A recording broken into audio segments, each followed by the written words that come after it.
19শে ফেব্রুয়ারি থেকে শুরু হতে চলেছে খেলো ইন্ডিয়া ইউনিভার্সিটি গেমস। আসাম রাজ্যে হবে এই খেলা। দেশের প্রধানমন্ত্রী নরেন্দ্র মোদী এই খেলার সূচনা করবেন।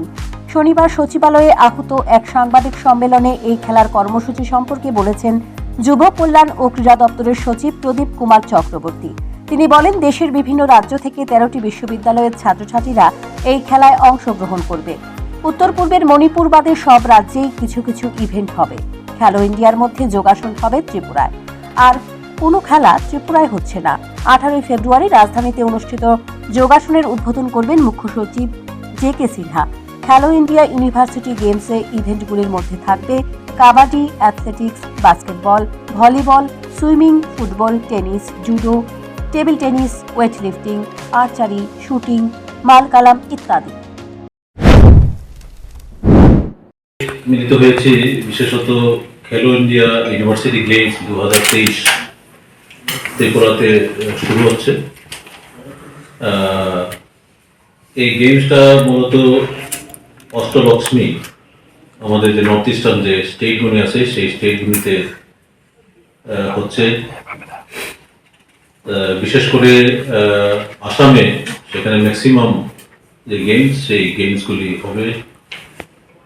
আর আমাদের অন্যান্য স্টেট যেগুলি আছে, যেমন আসাম ছাড়া অরুণাচল প্রদেশ, মেঘালয়, মিজোরাম, সিকিম, নাগাল্যান্ড, ত্রিপুরা, মণিপুর বাদে বাকি যে 6টা স্টেট আছে সেটা স্টেটে এখানে হচ্ছে।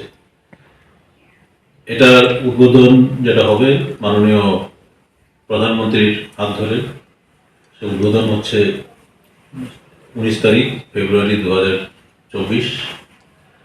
এটার কমেন্সমেন্ট আমাদের রাজ্য দিয়ে শুরু হচ্ছে, অর্থাৎ কালকে এই খেলাটা শুরু হবে আমাদের রাজ্যে।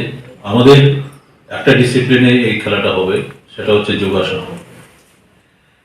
খেলো ইন্ডিয়া ইউনিভার্সিটি গেমসের যোগাসনা দিয়ে আমাদের এটা শুরু হবে। এটা হচ্ছে 8ম এডিশন। 20 ফেব্রুয়ারি কৃতি খেলোয়াড়দের মধ্যে মেডেল প্রদান করা হবে। সেই অনুষ্ঠানে রাজ্যের মুখ্যমন্ত্রী ডক্টর মানিক সাহা উপস্থিত থাকার কথা রয়েছে। খেলো ইন্ডিয়া ইউনিভার্সিটি গেমসে রাজ্য থেকে বিভিন্ন অফিসিয়াল সহ 326 জন অংশগ্রহণ করবেন। সাংবাদিক সম্মেলনে যুব কল্যাণ ও ক্রীড়া দপ্তরের অন্যান্য আধিকারিকেরা উপস্থিত ছিলেন। Bureau report, news prime Tripura.